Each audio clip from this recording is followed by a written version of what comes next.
और उनके आंगन में एक बेटी पैदा हो गई जिसका नाम है विश्वमोहिनी तासु कुमारी। उसके नाम से ही पता चलता है कि उसने विश्व को मोहित कर रखा है। देखो ये भगवान की माया है। भगवान की माया के मनोराज्य में आदमी के मन का गणित लगता नहीं है।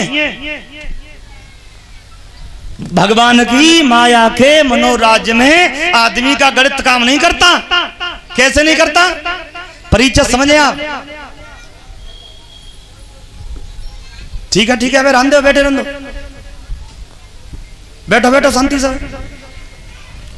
बैठ जाओ बड़े बूढ़े बैठे रहो। देखो ये भगवान की माया है और भगवान की माया के मनोराज्य में व्यक्ति की बुद्धि का गणित काम नहीं करता। आप लोग गणित के छात्र होंगे या पढ़ाने वाले होंगे। देखो कभी कभी बुद्धि का गणित काम नहीं करता है। एक विद्यालय में एक क्लास में एक अध्यापक पढ़ा रहे थे गणित के, तो गणित के अध्यापक ने एक बच्चे को खड़ा किया और बच्चे को खड़ा करके बोले एक सवाल का उत्तर दो। बोले पूछो। तो अध्यापक ने कहा कि मान लो हम तुम्हारे पिताजी को 5,000 रुपया 3% ब्याज की दर से 5,000 रुपया 5 साल के लिए दे रहे हैं। 5 साल के बाद तुम्हारे पिताजी हमें कितने रुपया लौटाएंगे? लड़का बोला 1 पैसा नहीं। मास्टर बोले 3 साल से गणित पढ़ा रहा हूं, तुझे गणित पढ़ना नहीं आता है, उत्तर नहीं जानता। लड़का बोला महाराज गणित तो मुझे आता है लेकिन तुम मेरे पिताजी को नहीं जानते। क्यों? बोले उन्होंने आज तक जिससे लिया है किसी को लौटाया ही नहीं है, तो तुम्हें क्या?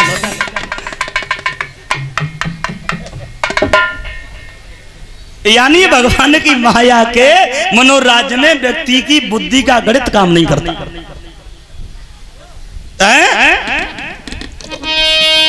अरे सारे जग को रही नचाई हो नचाई हरि माया जादूगरनी। सारे जग को रही नचाई नचाई हरि माया जादूगरनी।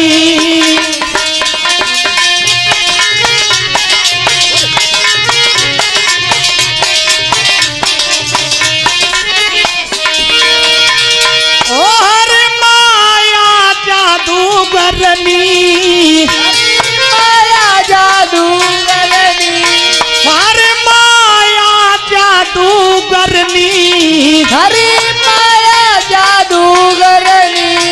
सारे जग को रही नचाई हो नचाई हरे माया जादूगरनी।